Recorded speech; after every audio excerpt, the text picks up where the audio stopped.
Mom. What's up? About what? What? Why don't you're just coming from out of nowhere with all that? And I know you're making this up. You can't prove anything. I knew it. You were bluffing. That girl just can't keep her mouth shut. Okay. Danielle and I went out that night, so I didn't feel the need to bring it up. After Mrs. Vandekamp finished her angry diatribe, I left and came home, and that's the truth. Nope. I did see someone standing outside the Scavo house talking to some car. Oh my god, they're talking to the cars.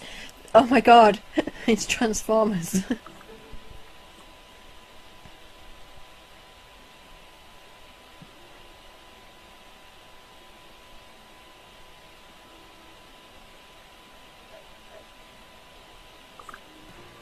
Oh, she's finally home now. She just wasn't there for story reasons before. She just sat down and I'm disturbing her. Hey, you! We haven't talked in a while. What's new? Considering what happened less than 500 feet from my home, I'm okay. Then again, anything less than a full-scale nervous breakdown would be okay. I know it sounds awful, but between work and the kids, I really didn't get a chance to know Daniel. I always felt bad about that, but maybe it was a blessing. That said, he was my neighbor, and I was hoping he'd be my friend. It's an awful tragedy. I think we're a bit old for the whole detective thing, but go ahead. What do you need? I'm not sure I can help you with anything, but let's give it a try. Who knows? Maybe we both can help. Oh god, Tom, you just came out of nowhere. You just made me cheer. There was just a surprise. I saw your text bubble, but I didn't expect. Just came out of nowhere. Listen, I don't know what your eyewitness was smoking, but Lynette barely has enough energy to lift herself into bed at night, let alone chat with some stranger. Yeah, this is a little bizarre anyway. I was asleep by 9 o'clock that night. Who thinks they saw me? It's crazy. What? Is this your game? Spread, I've heard some things about your son. I was trying to give him the benefit of the doubt, but he sounds... Whoa, everyone calm down. I was in bed by 9 that night, so it obviously wasn't me your son saw. What was this car? Yeah, hope he's not spreading these little assumptions any further. Could have been Edie. You're not the only blonde. To be fair, I do remember something strange from that night. Not me. I was sound asleep. Yeah, my little watchdog here. Wouldn't wake up if a tornado ripped the roof off the house. I sleep soundly. Anyway, Tom was fast asleep. Some noise had woken me up, and I couldn't get back to sleep. Yeah, she's like that. Mind's always racing. Needs a horse tranquilizer to get her back to bed. But maybe we should get back to helping out with this case. So, what do you remember that night? I was looking for something to read to help me fall asleep, and I thought I left it on the windowsill. When I looked, there wasn't any magazine, but I saw Gabby on the sidewalk. Someone mistook the net for Gabby, really? She was running around the neighborhood. Are you telling me that Gabby was running errands at midnight? And decided to stop and have a conversation with a stranger? No, Tom, she was literally running in her very tight pink jogging outfit. You know, the one you're always staring at. Of course. That makes sense now.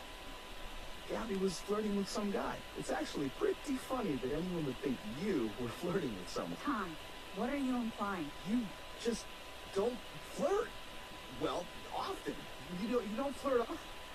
Now that I'm a mother, am I supposed to be asexual now? Is it out of the realm of possibility that I might flirt with a man and that a man might find me to be attractive? Okay, I don't mean to be rude, but Tom and I have a few things to discuss. I guess I'm going back to Gabby's. So, tell me, did you find out anything new about Daniel's case? Okay, what's up?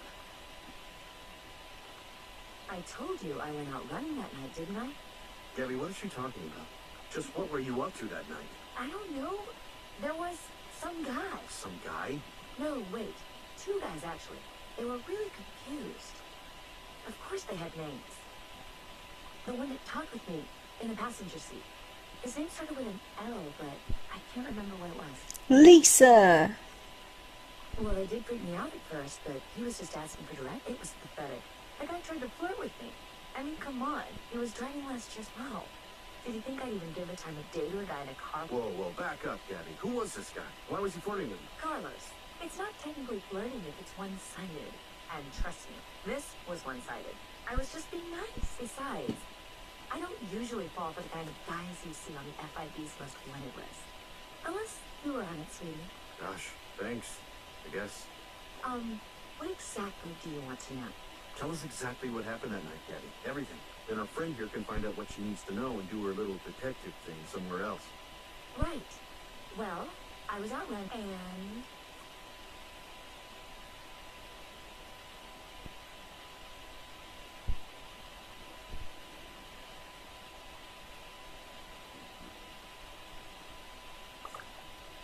And that was it. See? You were all getting excited over what turned out to be nothing. These guys got lost. They pulled over and I gave them directions. And then they went off on a merry little... Oh, brilliant. You directed them straight to Frank's house so Daniel could be killed. Well done, Gabby. Sorry.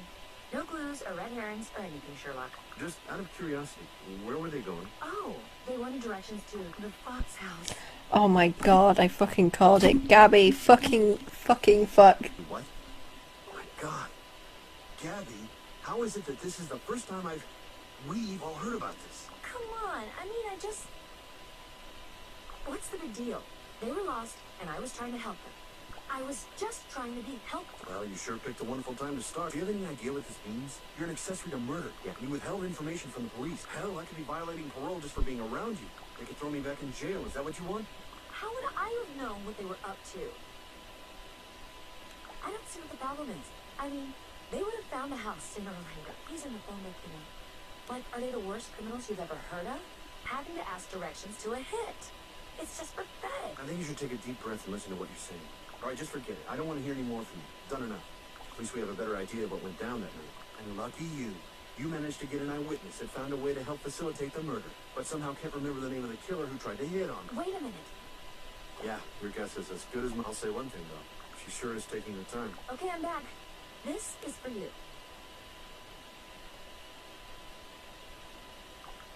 It's the guy's phone number from that night. You kept his number? Now I remember. His name was Leonard, but my friends called me Leo. Yeah, didn't do much for me when he set it up. What reason could you possibly have to keep his number? Relax, Carlos. I put it in my pocket and just forgot about it since then. Like you'd expect me to wear the same hoodie twice. Well, it's very convenient, isn't it? Hello? What? I wonder if... Oh, Vincent. Oh, hello. Okay, what am I talking to? Hey, Betty, what am I supposed to do? How does this work? Jesus Christ, are you a moron? You talk into the phone and say something like, leave a message after the beep. Or Big Sammy sleeps with the fishes. Your choice. Hey, what are you doing? You're recording right now. You gotta start over. I don't want my voice on your stupid answering machine. That's so funny. Vincent Corsetti. This is Vincent. Okay, shoot. Fox. I don't know what you're looking for. I was as upset as anyone else when I heard about his untimely... It was an absolute tragedy. Poor, preening bastard was doing so much for the community. I'm sorry. I'm not the right guy to ask if you're looking for answers or closure. The police are still investigating the crime. I'm sure they're doing everything they can to find out who's behind Fox's death. What makes you say that? Sorry, name doesn't ring a bell. How does this relate to me exactly? I mean, I do business with a lot of people. It's always possible that I met him at some... You know, it's funny. You wouldn't believe how many people there are running around saying they're friends with Vincent Corset. On any given day, a man in my position may meet dozens of people. I can't be expected to remember everyone I've met. Give me a break. Oh, right. That Leo. Yeah, maybe I know who you're talking about. Oh, yeah, Leo. I think he works at the pharmaceutical office. We have a lot of employees, though. I don't know them all by name. Listen, I understand how difficult it must be for you. You miss your friend, and you're trying to find answers. that you're barking up the wrong tree here. Okay. I'm sure if you just give it some time, you'll find out that there are better days coming your way. One thing I've found in my years of doing business is people usually get what's coming to them.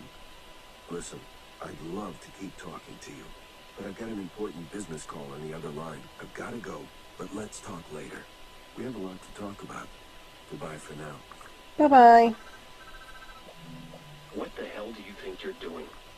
Look, this is not a game. You shouldn't be speaking with Vincent. In my job, I sometimes have to observe certain members of the community, and I became aware of your recent contact with Vincent. Let's just say it's your tax dollars hard at work. Don't worry, it's not you that we're investigating. I really shouldn't be telling you this. It's classified, but it's for your own good. Vincent is being monitored by the government. His calls, his business dealings, everything. And from what I gather, you don't even actually, we shouldn't be having this conversation over the phone. You never know who's listening. Oh, you mean like how you were listening to me? I have to take care of some things. But whenever you're ready to meet in person, my time is valuable. But so is what I have to... So, you ready to meet with me yet? Yep. Because if you don't have the time to have a serious... Good. It would be in both of our best interests. Meet me at the cul-de-sac in 60 minutes.